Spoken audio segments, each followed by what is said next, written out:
The Pink 'Un, the city's Bible that says brutal week for big tech as investors knock $550 billion off market valuations of all of this social media stuff. Does that mean that Musk may well have ended up overpaying?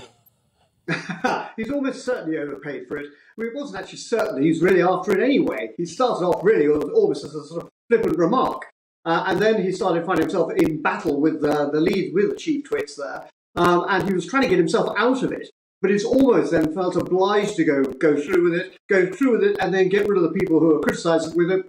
And now he's going to make up various excuses as to why it's going to be so valuable. For anybody who actually uses platforms a lot, of a younger generation, they wouldn't use Twitter. It's for people of a age who are desperately trying to hang on to their hair still, who probably still use it. We think they're trying to be trendy with it. We're not. And so I wonder, he could afford it. It's absolutely irrelevant in terms of cost to him. And he'll be able to make some benefit out of it in terms of getting profile and being able to adjust what it's been doing into something which is hopefully going to try and make some money.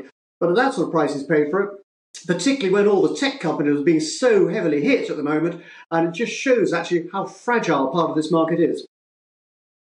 And it's interesting to note that whilst he's made a big hoo-ha about the issue of freedom of speech and whether Trump comes back onto Twitter or not, the first significant note that he wrote at length was to the advertising community, saying this is how Twitter will work as a money driver for you advertisers and for me as owner. Important decision.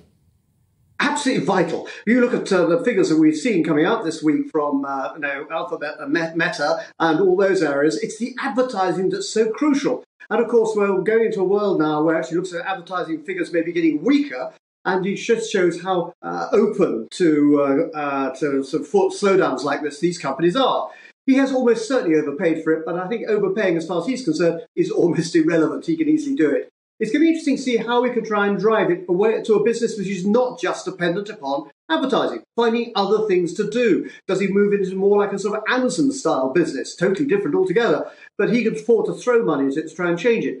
If it says that it is, I'm afraid it's actually going to get a bit staler and staler as its audience declines. It's got to try and reinvent itself and make itself exciting to the next generation of people coming up saying, actually, Facebook's rather dull, and where else can I go? They wouldn't choose Twitter at the moment.